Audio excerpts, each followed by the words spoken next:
the recipes. So the recipes are the processes to help visitors easily follow a series of actions. Ingredients are the pieces needed. The instructions are the code that tell the pieces how to work, and the outcomes are the results of mixing the pieces with the right code.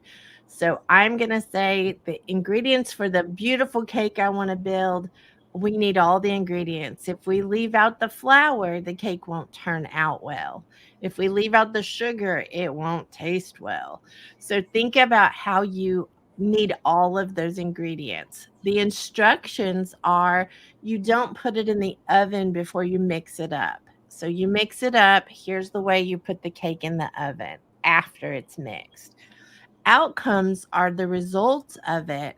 So, what do you want that result to be? If you're giving them ingredients for a cake, instructions for a cake, you don't want them to make spaghetti.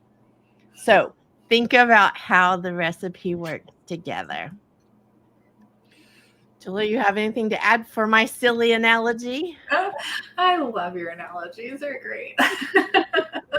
Thank Usually, the only thing I can say is when your pieces are connected from before this, then your recipe is set up to be in the right order. So, following the process this way in those categories will set up your recipes to not be making cake and coming out with spaghetti for sure.